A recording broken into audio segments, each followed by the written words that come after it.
Welcome to the Global WarWatch Network. Great to be here. Today we're pulling back the curtain on a headline that, well, it grabbed everyone's attention.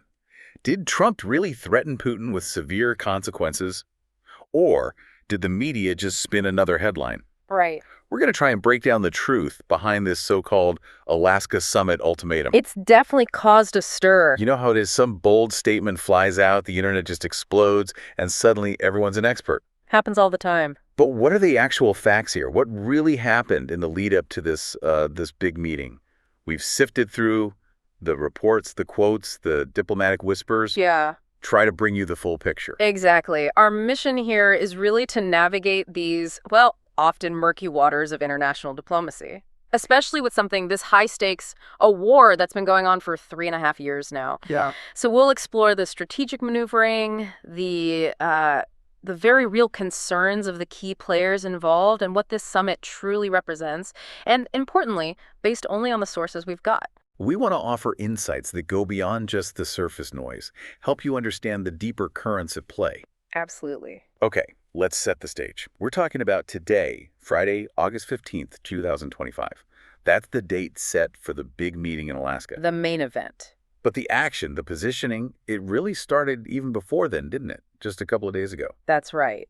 The backdrop, as you mentioned, is this brutal 3.5-year war in Ukraine. Our sources point to a really busy Wednesday, August 13th. Okay. A lot of diplomatic groundwork was being laid, or, well, maybe attempted to be laid, before Trump and Putin even got near the same room. What kind of groundwork? Well, first, you had Ukrainian President Volodymyr Zelensky flying to Berlin. Right, to meet the German Chancellor, Friedrich Merz. Exactly. Direct talks there. But that wasn't all. No. Merz then pulled together a virtual meeting, and look who was on the call. U.S. President Trump, Zelensky himself, French President Macron, and the British PM, Keir Starmer. Wow, that's a heavy-hitting lineup. So the Europeans, with Ukraine right there, essentially organized a kind of pre-game huddle.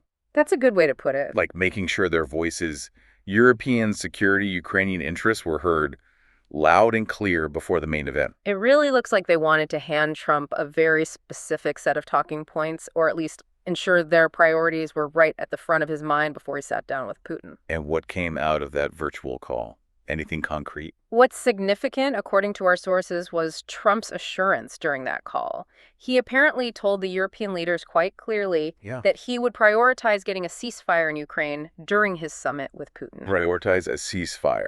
Okay, so a specific commitment made behind closed doors. Exactly. It signals his main objective, at least as presented to the allies. For them, it was probably, a bit of reassurance. Set an expectation. Okay, but then there's the Ukrainian perspective. That's absolutely crucial here.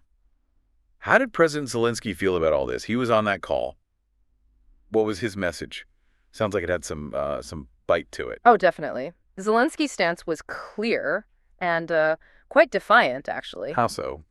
He told the group flat out that he believes Putin is bluffing. Bluffing? About what? About Russia's ability to occupy all of Ukraine, and also about their ability to withstand the sanctions pressure. Zelensky asserted that the sanctions are effective, that they're hitting Russia's war economy hard. So directly contradicting the narrative Russia might be pushing. Precisely. And he didn't stop there. He reiterated Ukraine's firm position, no giving up territory. He called it unconstitutional. And dangerous. And, crucially, a potential springboard for future Russian aggression. He's looking at the long game, the strategic implications. Makes sense. So did he have any hope for this Alaska summit then? Well, he said he hoped an immediate ceasefire would be the central topic in Alaska. But in the same breath, he stated flatly that he believes Putin definitely does not want peace. He thinks Putin is just trying to apply pressure on the front lines to show Russia can occupy all of Ukraine, maybe get leverage. That raises a really difficult question, doesn't it? If one side genuinely believes the other definitely does not want peace, what are they actually negotiating? It's a fundamental disconnect. It suggests that for Ukraine, this isn't about finding common ground. It's maybe more about using every diplomatic channel to push back against an adversary they see as completely unwilling to genuinely stop. Which brings us to the headline grabber, the statement that really got everyone talking, the very severe consequences. When did that drop? Right. So that warning came from President Trump himself. in Washington. Not during the private call. No, this was public. After he announced the Kennedy Center honors recipients, actually, a reporter asked him a question about the summit, and he responded with that warning. Very severe consequences if President Putin doesn't agree to stop the war after their meeting. Very severe consequences. Okay.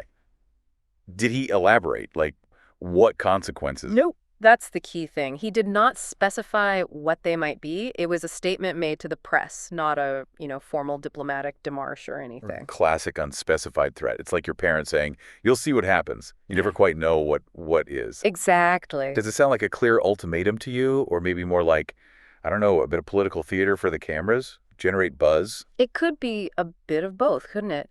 The effectiveness often lies in that very ambiguity. It allows for different interpretations, different reactions, maximum media attention without locking yourself into a specific course of action. But it's interesting, the contrast you mentioned earlier. Right. Our sources highlight this, the stark public warning versus the private call with European leaders, which was described as very friendly. Two different tones for two different audiences.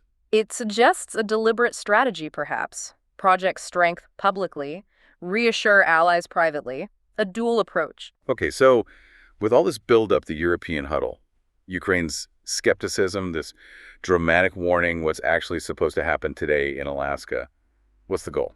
The summit itself is happening at an Alaska military base, which is symbolically quite pointed, given the base's history countering Russia. Mm-hmm. It's being described in our sources as a pivotal moment for the war. High stakes, high hopes, perhaps. But also as a feel-out meeting. Primarily for Trump to try and gauge Putin's real intentions about ending the war. The idea is they'll discuss a path towards stopping Moscow's war in Ukraine. So de-escalation is the stated aim. Yes. But our sources are very clear. Yep. There is no guarantee this meeting leads anywhere near an end to the fighting. Why not? Because Moscow and Kyiv remain far apart on their conditions for peace, fundamentally different views on what peace even looks like. So less about a grand resolution today, maybe more about just testing the waters, seeing if there's any common ground at all. That seems to be the realistic assessment. But the question remains, how effectively can you feel out intentions when the ground situation is changing so fast and the public positions are so opposed? It's like trying to agree on the rules of chess while your opponent is actively taking your pieces off the board. That's a really critical point. Yeah. While all this high-level talk is happening, what is happening on the ground in Ukraine? Is it quiet for the diplomats? Not at all. The war grinds on. Our sources confirm this vividly. On Tuesday night, August 12th, Ukrainian soldiers were on night duty in Chernihiv. Standard stuff, but shows the baseline. Okay. But more critically, on Wednesday, August 13th, the same day as that big virtual summit call, Yeah. Russian forces were reportedly making a breakthrough, rapidly infiltrating positions north of Pokrovsk in the eastern Donetsk region. Pokrovsk. So while the leaders are talking ceasefire priorities, Russia is advancing. Precisely. And Pokrovsk is strategically important. Losing it would be a significant victory for Russia, especially right before this summit. How so? What would it mean? It could seriously complicate Ukrainian supply lines into the rest of Donetsk, a region Putin has long coveted, and where Russia's main military effort has been focused. So the battlefield reality directly undercuts the diplomatic track.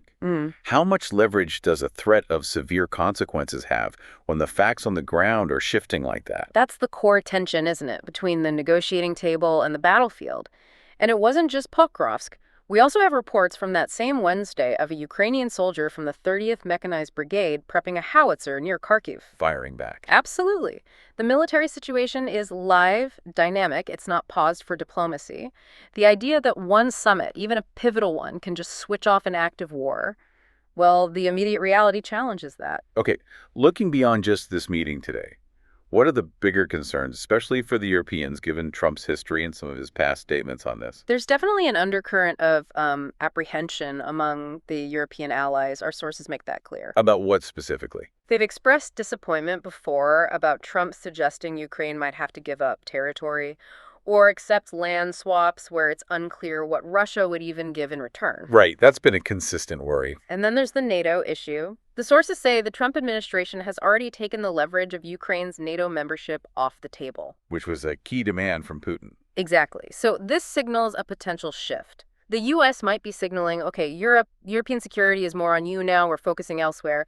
That leaves Europe feeling, well, potentially more exposed. And there's a fear about the negotiations themselves. A big fear for both Europeans and Ukraine is that Putin might manage to get favorable concessions, maybe sketch out a peace deal, without them being fully directly involved at the table. Which is why Merz insisted Ukraine must sit at the table for any follow-ups. Precisely. It's about sovereignty, about not having deals made about you without you. And the broader fear, the overarching fear, as the sources put it, is that if Russia does win in Ukraine, Putin won't stop there. He'll target other European nations. It's a deeply rooted historical anxiety playing out.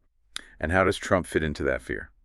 Well, there's a perception among some senior EU officials, according to the sources, that Trump might just be satisfied with getting a ceasefire, any ceasefire.